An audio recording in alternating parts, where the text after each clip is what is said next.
You've been a busy man.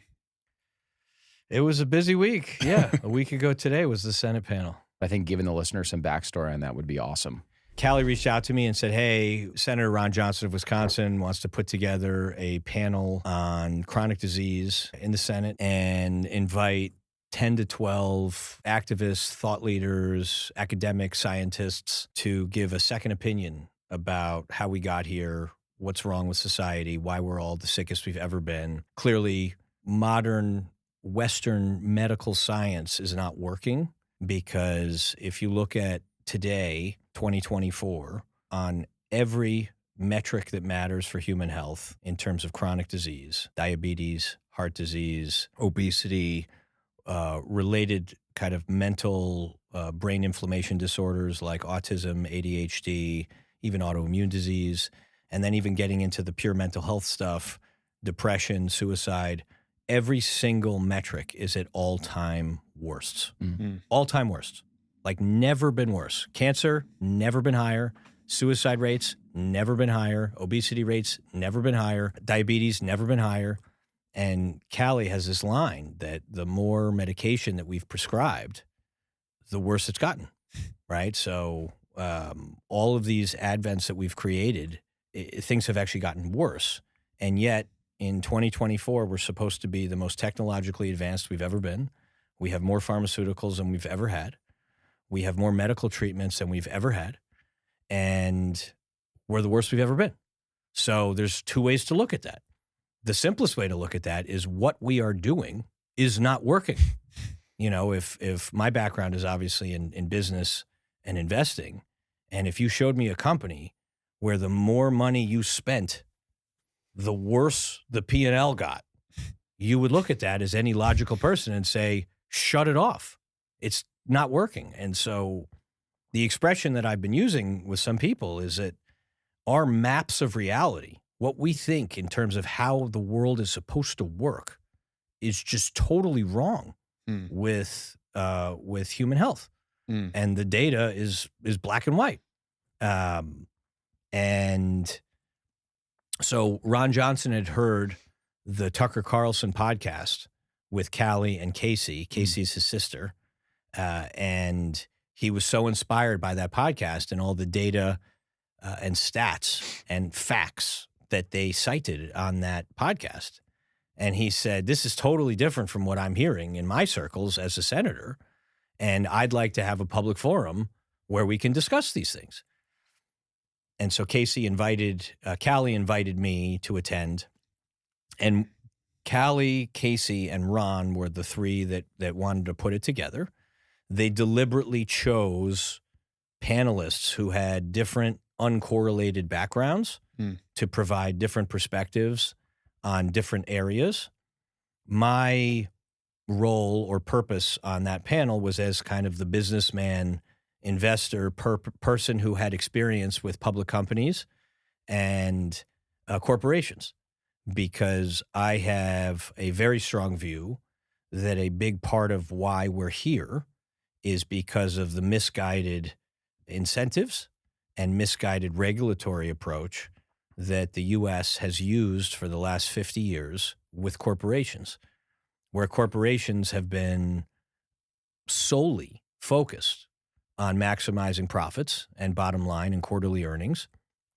And it's not all malicious. I mean, there's a few companies that I think are malicious and knowingly are harming people like Kellogg's, and we'll come back to that, and Monsanto.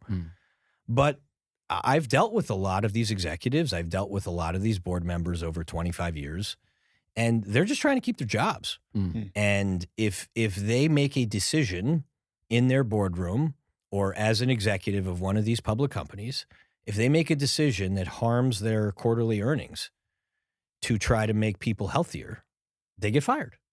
And we can get into why that is, but ultimately it's the investors in all of these public companies.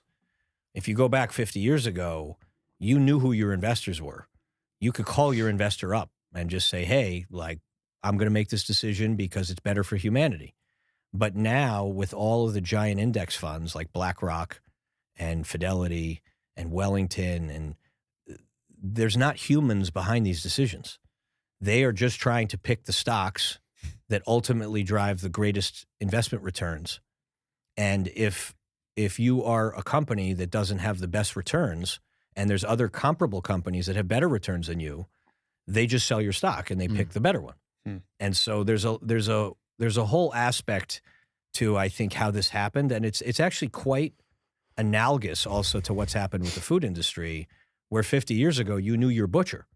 You knew who was giving you your meat. You know, you knew the farm where the cow was coming from. You knew your butcher. You could see when he slaughtered the cow, and you could go and buy it. Whereas today, there's been so much disintermediation that has happened between the end consumer and the people making the food that we have no idea how the food is made anymore. And so it's much easier to hide behind the Wizard of Oz curtain and do really nasty shit and not have the consumer know what you're doing, like in the case of factory farmed animals and plants. And so that's how it came together. I decided for my, the structure was 4 hours. I can give you the show notes, or in your show notes, I can give you the link to the full 4-hour testimony. I think it was amazing. And each panelist had about 6 to 8 minutes of prepared remarks. And then there was a fair amount of Q&A and back and forth on various topics. And Vani Hari, who goes by the Food Babe on social media, who started off as a food activist, she and I have been friends for, I don't know, 5, 6, 7 years now, because this has always been an area that has been interesting to me about how to clean up our toxic food system. Vani has been tirelessly focused on this even before she had a business around it, because once you become a parent, and I have 2 children, I have an 11-year-old and a 15-year-old. Once you become a parent, it becomes much more mission critical when you start thinking about like what they're doing to our children. And I decided to focus on what I think, and certainly what Vani highlighted as well, is a very, very simple, flagrant issue. In the Senate roundtable, there were many issues that were discussed. I think some issues are more nuanced and more debatable, but I think the issue of what I discussed, which is that the U.S. has much looser regulations around what ingredients are allowed in the U.S. food supply relative to other comparable developed countries like Europe, the UK, Australia, Canada, Japan. And in those countries, they have a guilty until proven innocent approach to new chemicals and new ingredients, where they basically are of the view that they want these ingredients before they put them into their human bodies of their citizens. They want to make sure these are safe. And so in Europe, they call this the precautionary principle, and they will test for up to 10 years a new chemical or ingredient that a company develops. They'll test it for up to 10 years before they allow it in the food supply to make sure that it's safe. The U.S. is the exact opposite and completely backwards, where the U.S. takes an innocent until proven guilty approach, which is called generally recognized as safe, or GRAS, where you don't even need the FDA's approval. You could hire, if Brett wanted to create his own new toxic chemical and shove it into a protein bar, he could hire his own, I'm not making this up, this is real. He could hire his own independent experts who submit a file declaring that this is safe, put it in the food product, and then our FDA in the U.S. waits until it's proven harmful before they decide to remove it. And there are plenty of examples of things that this happened with food and drug over time, where we went like 10, 15, 20 years later, like, oh, wait, that causes cancer? Oh, shit, we got to pull it out. And the most recent example was trans fats.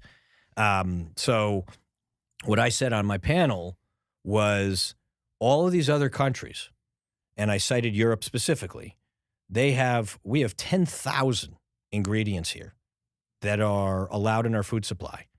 They have 400. That's the difference.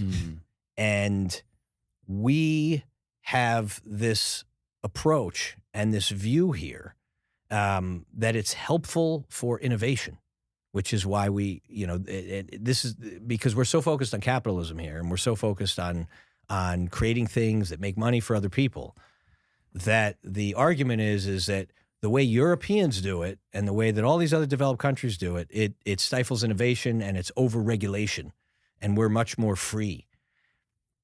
But I believe, and obviously the data is clear, the stat that I cited in the panel is that Europe has significantly less obesity than we do. They have significantly better mental health than we do. They have 5 to 7 years longer longevity than we do for all of their people. They're much happier than we are. And they spend anywhere between a third and a half on healthcare per person. So on every metric that we care about, they're doing better than we are.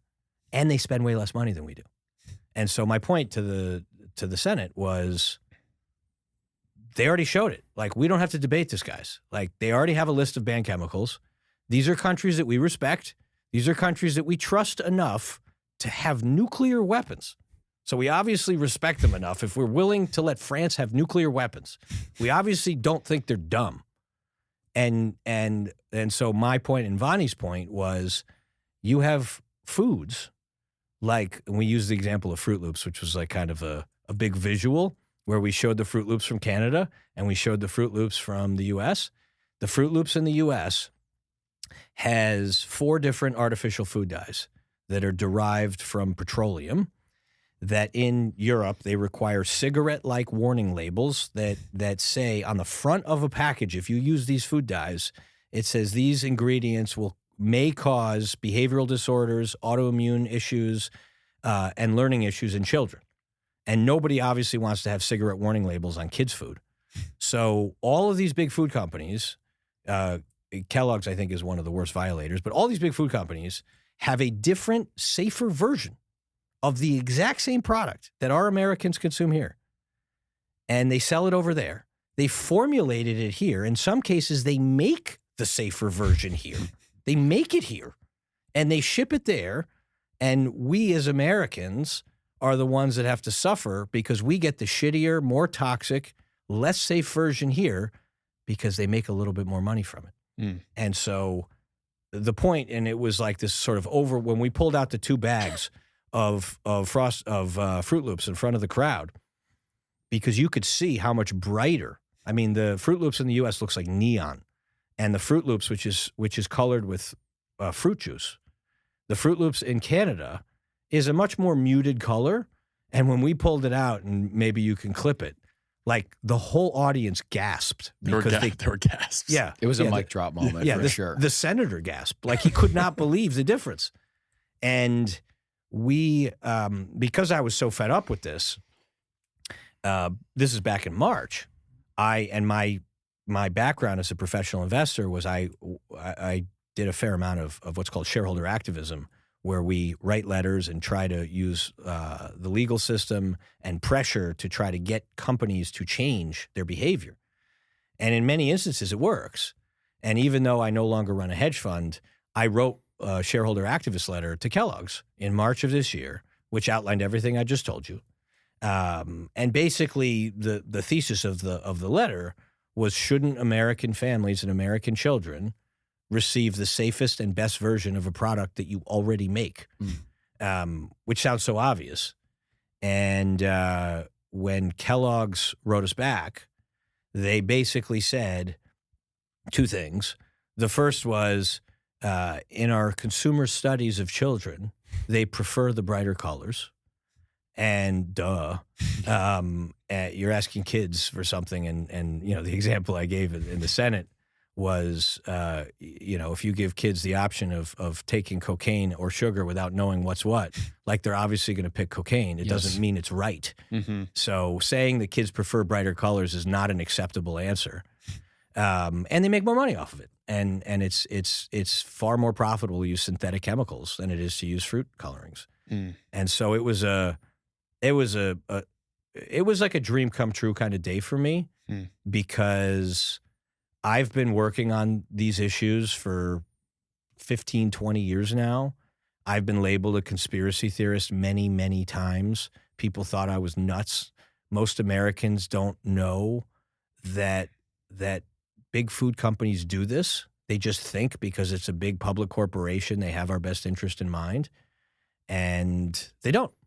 And so that was, it was amazing to get together with a group of people who all have similar fanaticism about helping America get healthier and to address some obvious issues where the facts, this is not conjecture, the facts are overwhelming that these countries who ban all of these chemicals are healthier than us.